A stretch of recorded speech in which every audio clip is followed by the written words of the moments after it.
Mortificação é guerra. J.I. Packer. O crente está empenhado em uma luta que perdura sua vida inteira contra o mundo, a carne e o diabo. A mortificação é sua investida contra o segundo desses adversários. Dois textos paulinos mostram que se trata de um ingrediente essencial à vida cristã. Fazei, pois, morrer a vossa natureza terrena. Colossenses 3:5. Se pelo Espírito mortificardes os feitos do corpo, certamente vivereis. Romanos 8:13. Cada um desses textos usa um verbo diferente no original grego, embora sejam sinônimos. No segundo texto, o verbo está no presente, dando a entender que a mortificação deve ser contínua. Se continuardes a mortificação, vivereis. No primeiro texto, o verbo está no aoristo, implicando que a mortificação, uma vez iniciada, se completará com bom êxito. O primeiro dos dois textos diz-nos que o privilégio cristão torna a mortificação obrigatória. Paulo argumenta em Colossenses 3, do verso 1 ao 5, que visto sermos participantes da vida ressurreta de Cristo, cidadãos dos céus, cujas expectativas estão nas regiões celestiais, não mais filhos da ira, mas filhos de Deus e herdeiros da glória, devemos conduzir-nos convenientemente com nossa posição.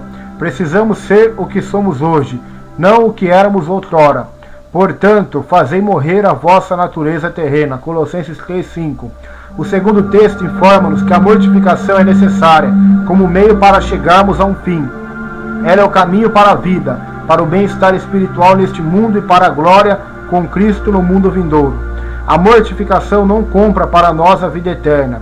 Cristo já fez isso por nós, mas faz parte da operosidade da vossa fé. 1 Tessalonicenses 1:3, por meio da qual adquirimos e mantemos o dom gratuito de Cristo. 1 Timóteo 6:12.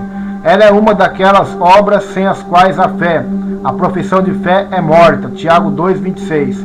O argumento de Paulo pode ser expandido assim: se quisermos assegurar a nossa chamada e a nossa eleição por mostrar que a nossa fé é autêntica, se quisermos correr de tal modo a alcançar e viajar de modo a chegar, então devemos mortificar o pecado. Observou seriamente Joe Owen: aquele que, em seu caminho, não aniquila o pecado, não está dando passos em direção ao final de sua jornada. A evidente importância desse assunto faz parecer lamentável a estranha, a duradoura negligência dos crentes para com o mesmo. As causas dessa negligência talvez incluam a aversão dos evangélicos ao externalismo da tradicional mortificação católica romana, vestir cilício, ficar horas mergulhado em água gelada e coisas dessa natureza, no qual o objetivo de ataque parece ser o corpo, e não o pecado residente na alma. E a censura de Colossenses 2:23 obviamente aplica-se aos tais, porém uma causa mais profunda dessa negligência é a superficialidade da compreensão e da experiência cristã em nossa época, visto que conhecemos tão pouco a Deus e que, por isso, dificilmente conhecemos a nós mesmos. É visto que a maioria de nós pensa que o autoexame é algo ultrapassado e mórbido. Dificilmente temos consciência do pecado no íntimo. Há uma antiga comédia na qual o leão fugitivo toma o lugar de um cão peludo ao lado de uma poltrona. O cômico afetuosamente passa os dedos pela juba do leão por diversas vezes, antes de notar que, conforme costumamos dizer, ele tinha um problema nas mãos. Agimos desse modo no tocante aos nossos hábitos pecaminosos. Tratamos-los como amigos, não como assassinos, e jamais suspeitamos como pecado, quando permitido no íntimo, debilita e enfraquece o crente. Isso podemos temer, é porque somos vítimas do pecado, sem sabermos o que realmente significa estarmos vivos em nosso relacionamento com Deus.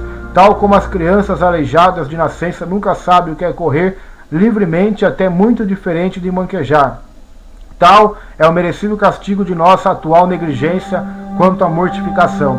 Assim sendo, a mortificação é um tema sobre o qual parece não haver qualquer tratamento contemporâneo de valor em evidência.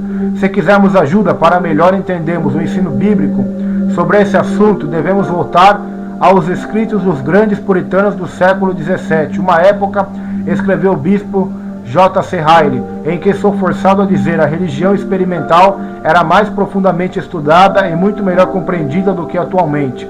As obras mais úteis sobre esse tema são as de John Owen, que Spurgeon chamou de o príncipe dos teólogos.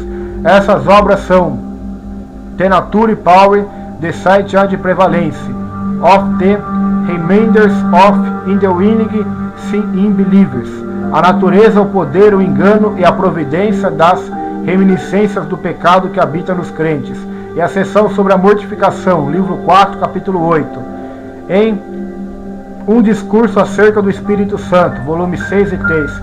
Este escritor sente-se na obrigação de dizer que deve a esses tratados com títulos assustadores não meramente grande parte do material deste estudo, mas quase toda a luz que tem recebido sobre os temas envolvidos neste estudo. Mortificação é guerra, e existem 4 passos a serem dados se estivermos que de ganhar essa batalha. Uma mensagem devocional de J.I. Packer. Mortificação é guerra.